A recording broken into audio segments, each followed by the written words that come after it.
Shannon, what was your reaction to what LeBron said? Well, I'm not surprised. And I know everybody's saying, well, he's just regurgitating what everybody else has said. But you have to understand from the perspective that the athletes are speaking from and seeing what they saw and see how the BLM movement was treated after George Floyd leading up into October, and then seeing this situation unfold, I think it was what, Wednesday? Wednesday. See how it unfolded Wednesday. He's like, well, hold on, wait a minute. And as Anthony Davis referenced, hold on, what happened to when the looting starts, the shooting starts? Skip, look, if you go back and study our history, when blacks are protested, it's because of we wanted equality. We wanted to be able to get into restaurants. We wanted to be able to vote like you promised us, like we had our right to do. Think about what they were upset about and why they stormed the Capitol. They were upset that blacks voted in record numbers and the vote was counted. And the vote mattered because, Skip, you remember in 2016, when neither one of us really thought that President Trump would win. And he won, and a lot of people were upset that he won, and they took to the street.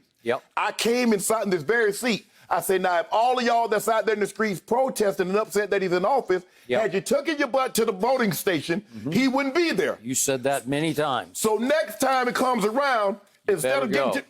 And guess what they did? They turned out in record numbers. They did. And they were upset. That's why they stormed the Capitol, Skip. And then he lied, and he started sowing these seeds, if we lose, it's rigged.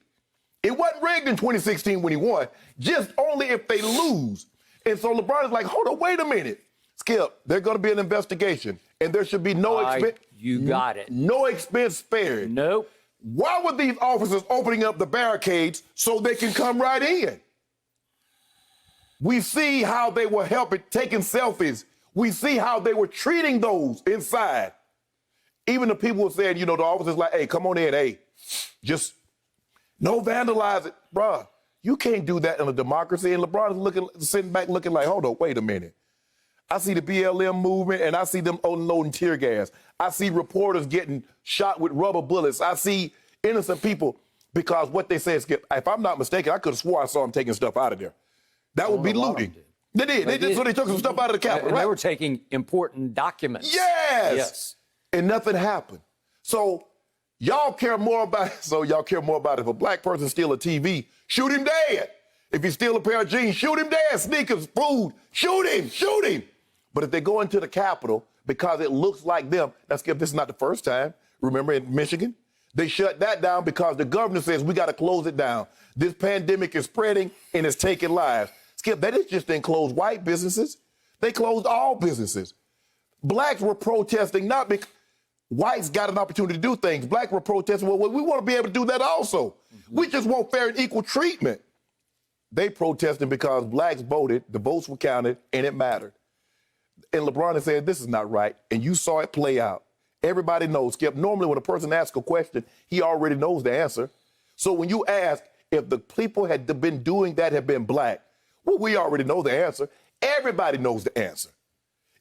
Even President-elect Joe Biden said, there is no doubt in my mind, had those men and women been black, Skip, and they're not all young. Skip, I saw some people in their 50s, 60s, and 70s. You having to be helped down the stairs. Skip, think about this, Skip. You have to be helped down the stairs. Police officers are helping you. They open up the barricades. They was telling the story that how when Mr. Farrakhan had the Million Man March, how they went into preparation because he told them the day that he wanted to have the march, they started preparing.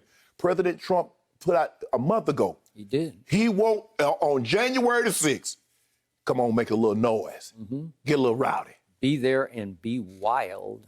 Skip, you remember when they asked him would he go concede the election, he told the Proud Boys, stand by. He did. Guess who showed up?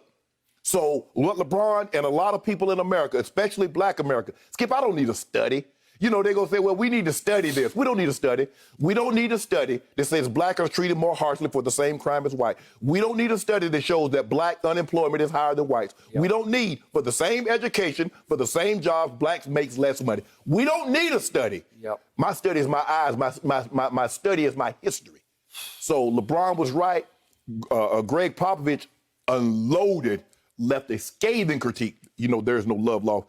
Greg Popovich and Steve Kerr, they like him. They come to the cookout anytime because they offer a harsh critique. From the start, they did. From the very, because they saw what was coming, Skip. Yeah, like you said, a lot of these, there are enablers out there, but they did not enable. But think about, Skip, before I turn it over to you, think about all the people, they're resigning now. The reason why they're resigning from the cabinet, because it's going to take the vice president to enact the 25th Amendment and his cabinet.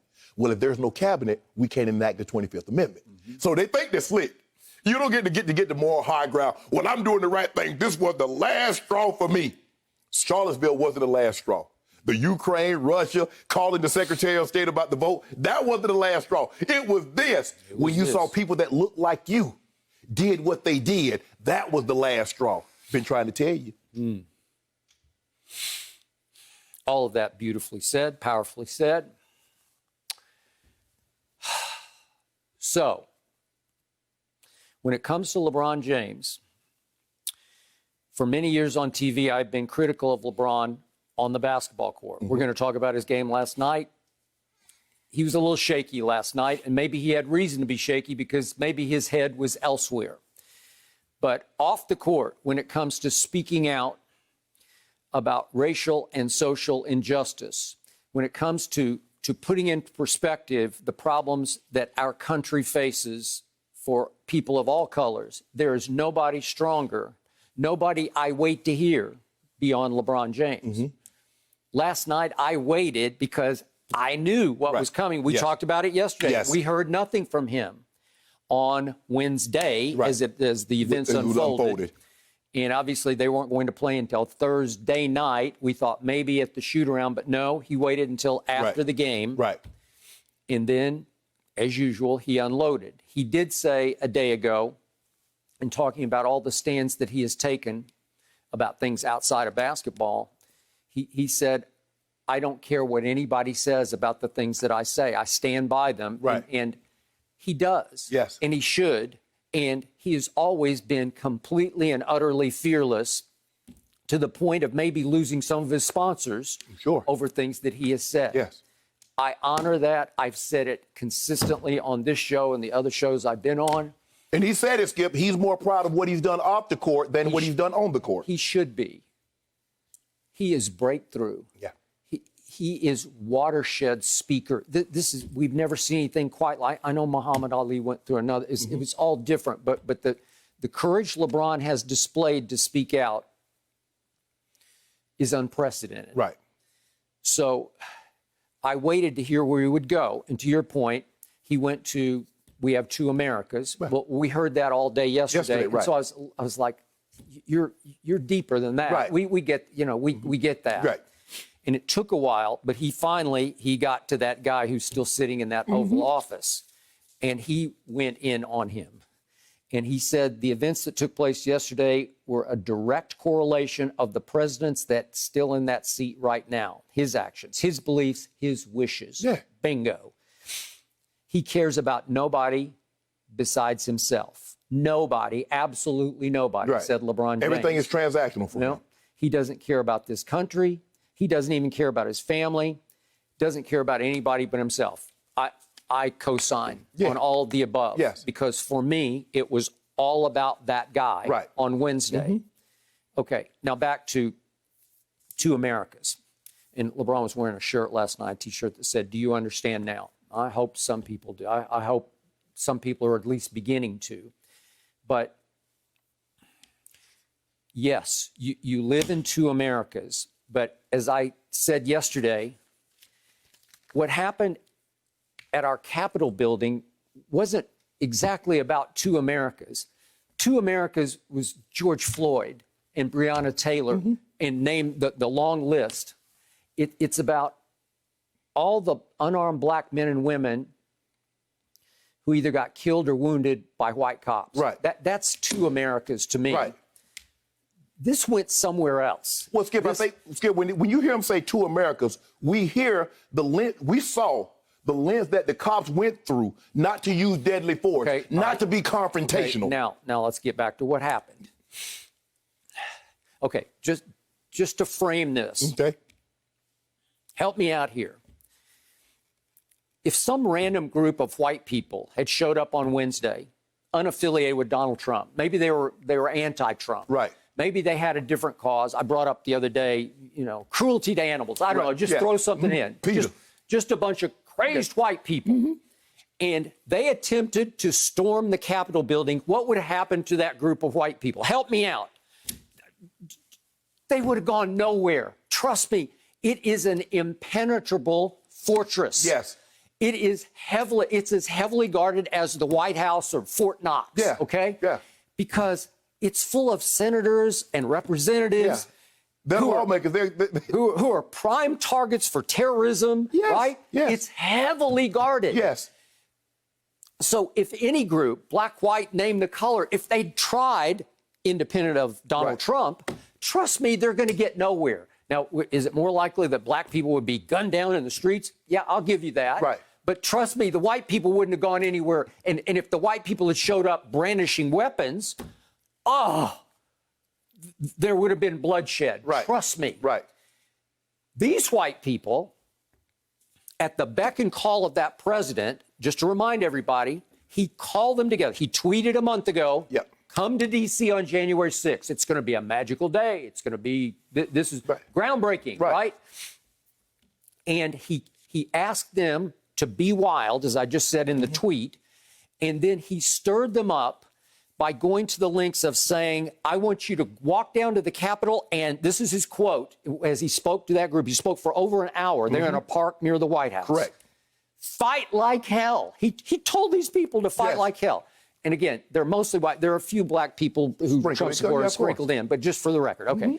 So he's telling them to fight like hell. And then his personal attorney, Rudy Giuliani, takes the platform and he said, let's have trial by combat. They're inciting these people to go storm the Capitol building. Yes. You're kidding me. You're culpable for that, Skip. What? I mean, Charles Manson did not actually kill anybody. No, but he instructed and incited, and he got the exact same sentence the others got. So early this morning, I click on a story from the Washington Post that says the top federal prosecutor in D.C. said Thursday that President Trump was not off limits in his investigation, in the FBI's investigation of these events. Right. You talk about culpable. I believe he's going to get tried for this. Yes. He might be convicted because he's about to lose power.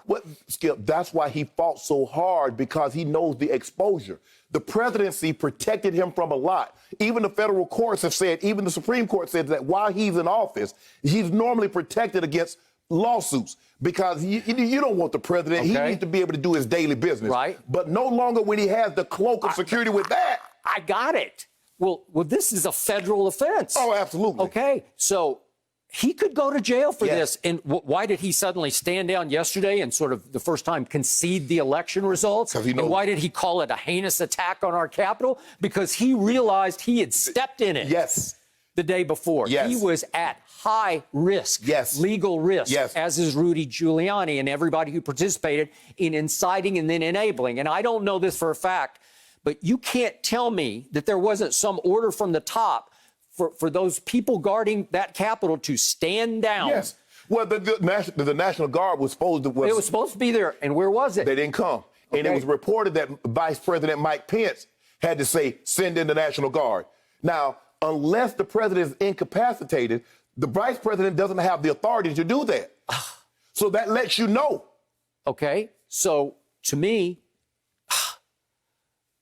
these people had no weapons. They weren't brandishing. Wouldn't it require, to storm the Capitol building, wouldn't it require high-powered rifles and automatic weapons and bazookas? They had no weapons. They were allowed to waltz into the Capitol. And every policeman there got a baton, got mace, got a firearm. Right. So if they don't have any weapons, and Skip, if you don't have a weapon and I got a weapon, you can't come through me unless I let you in. That's correct. So either they were Trump supporters, which is highly possible, or there was an order to stand down and allow them to go in and threaten and sort of bully these lawmakers, right? Yes. Especially the Democrats, right? Yes. Okay, so that's what was happening. Now, once they got inside, just for the record, the internal security, which I think is a little different than the external, they started to have some big problems deep inside once they invaded the Senate chambers, Right. right? And in Nancy Pelosi's office and Right. other offices, they started to have big problems because 4 of them died. Right. Let's be careful with this. But Because only one died, I think, in that building itself. The young lady was shot, who's a former I vet. thought they died inside, but maybe Well, I'm wrong. I know one of the police officers. He ended up dying yesterday. Okay, that's another one. But I'm Right. talking about 4 of the invaders Okay. died. And again, that blood should be on that man. That's Yeah. just me. It Yeah. should be on that man's hands. Of course. Okay, but in the end, this wasn't about racial injustice as much as this was about a president who was so corrupted by absolute power that he tried to turn our nation into a dictatorship. Of course. By overthrowing the incoming political party. That's what he was trying to do. That was duly and fairly elected. Okay, isn't that what's going on Yes, here? that's what was going on. And the Republican Party was standing by. And you know it starts with the Senate Majority Leader Mitch McConnell and Lindsey Graham and Ted Cruz and all those guys, John Cornyn from Texas. Skip, they were standing by. Josh Hawley. Oh, my goodness. Why would you, Skip, do you understand how hard it's going to be to get back that the elections are fair? And that your vote counts? Do you understand what they've actually done? See, I don't think they realize what they've actually done to the process of democracy in America. Because they said it was rigged. I agree. You lost. It wasn't, Skip, I can't win the game. Man, they go, you know what? I'm getting ready to play a game. Man, if we don't win, they cheated. Well, what happens, Shannon, if y'all win? Man, we beat them fair and square. We were the better team. And that's what he did. He started that foolishness. Well, if I don't win, it's rigged. And people started to Skip. They believe him. And people are like, well, there ain't no way I could ever get caught up in a cult.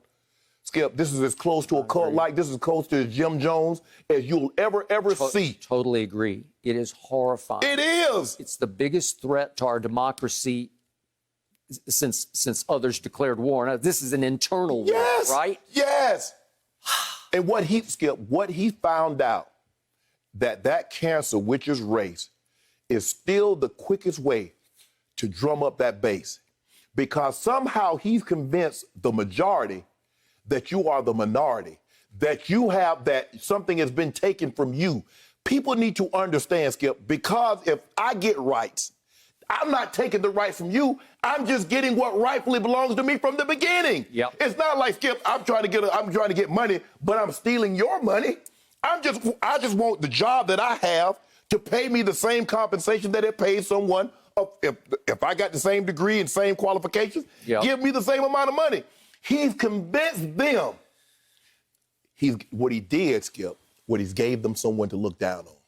It was the immigrants that were stealing your job. Skip, you and I both know the jobs that these immigrants get, a lot of them, ain't no white or black really want those jobs. Those are manual labor jobs, and I've done a lot of them. I did them so much of them as a child, it lets me know as an adult, I ain't want to be messing with it. So, but he convinced them, Skip, they stealing your jobs. Really? I don't want that.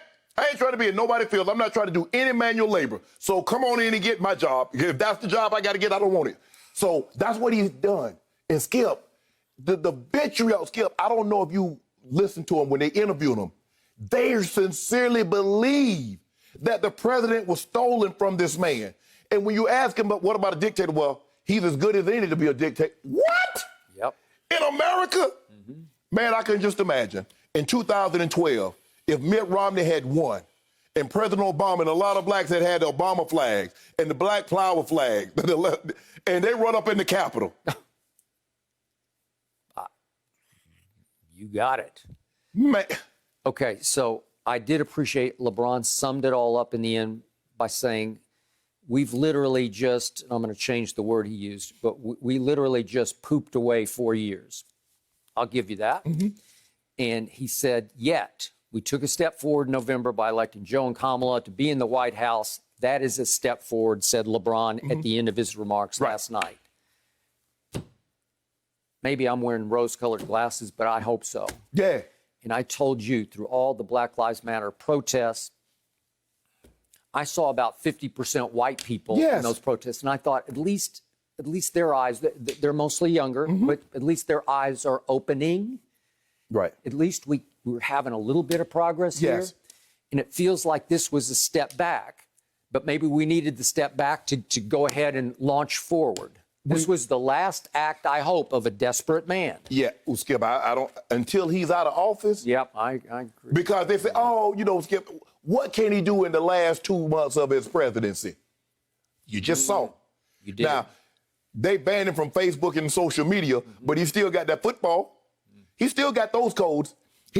Now, whether or not the military would listen to anything that he says, that's a different matter.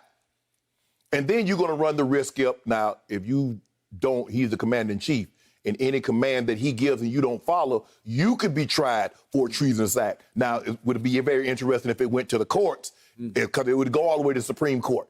Yep. And it's a 6-3 majority for the conservatives. But Skip, this is embarrassing. This is embarrassing in America. He has spoken recently of he has the capability of pardoning himself. He can't. Well, that's what he said. It's the law that I can pardon myself. Well, if it is, he may need to. Well, he wants to pardon a lot of people, and people. I'm asking, why would you need a pardon? Because I think there was a case in 1915 said the pardon of itself says you're guilty of a crime. Well, definitely. So, man, I ain't admitting nothing I didn't do. Unless, Skip, he knows he's exposed. He's exposed right now. He's very At exposed. risk. And his family, Ivanka and Jared Kushner and his sons, they're exposed. Rudy Giuliani, they're exposed. It's going to be very interesting. Now, I hope Lil Weezy get a pardon, though. Well, there we go. So, I want to say one more time, I appreciate LeBron James for taking these stands. Thank you. It's not easy to do, Skip. It's not. Because now it wasn't from the start. Because he's exposed as far as financially, as far as celebrity. I'm sure he's had a lot. LeBron doesn't care. LeBron probably didn't even know how many followers he got. But I'm sure there are a lot of people that click unfollow. Possible, yeah. But LeBron says, look, I got to stay. America, we got to be better than this. But America's not. We're going to talk about it a little later, Skip. Right. We keep saying, oh, this is not America. Actually, it is. It's been America. You took the words right from me, because I think LeBron, we always want to know what he is thinking on the daily, and that's a lot of pressure for LeBron James. But I appreciate his words. I appreciate both of you guys sharing your thoughts as well. We're going to talk more about this later in the show. Thank you for watching. You can subscribe here to get the latest from the show, and be sure to check out more of the best clips from Undisputed, or go watch a few other segments from our other shows on FS1.